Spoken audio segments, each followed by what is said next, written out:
Mongko kowe iki ming batur, kowe ming Gedi Bal 17, kowe iki ming Panakawan. Nek nganti tumpangsa nggonmu mboyong pusaka telu iki mau, apa ora gawe geger cilik pusaka ilang? Gedene pusaka oncat apa ora ganti rame negara Ngamarta? Mula kang saka kuwi perkara iki dipetung dhisik aja kesusu Bagong, aja kesusu. Aku ora ngarani ento Semar kuwi ndek gegayuhan liyane ora. Aku ngerti pambegane bapakmu. Ming sing jeneng menungsa kuwi kedunungan ina lali salah apes lan mati. Saapik-apike wong kuwi tau tate nandang kleru, sak kleru-kleruning wong tau tate nandang bener. Kuwi wis eneng-eneng jagat kuwi ditetepi dening panguwasaning dat kemurwing dat. Mula kudu ngati-ati.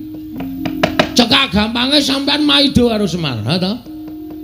Cekak gampange sampean maido karo gegayuhane Semar sing kepengin dandani negara Ngamarta. Malah luwe-luwe sampean ngarani Semar kepengin duwe derajat liyane luar saka derajat batur. Ha ta ngono ta? Lho.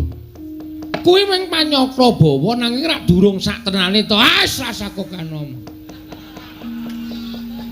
Padune kowe arep nudingi karo Semar. Semar kepengin duwe derajat sarana kowe ketunggan pusaka telu. Tur, ngono wae rasa dadak tau ubeng-ubengke. Bagong sing sabar dhisik. Ora iso sabar. Aku nek wis ngene iki ora iso sabar aku. Semar dunekke werna-werna, kepengin duwe niat sing elek. Kepengin duwe niat sing ora prayoga. Saya tak takon karo sampean. Semar ngomong Pandhawa pirang puluh taun.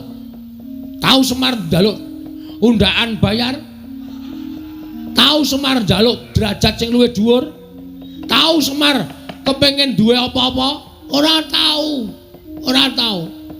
Semar lahir batin nglakoni lakon iki kanthi ikhlas. Ora duwe niat apa-apa. Minangka dadi pamomong ya minangka dadi pamomong.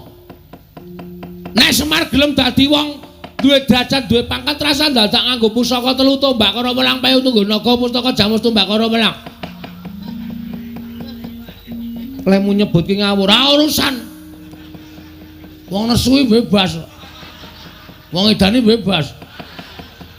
Ahlinya ahli. Padake ora. Ora asal dadak perlu tombak karo welang payu tunggu naga pustaka jamus nyajiman liwat ora.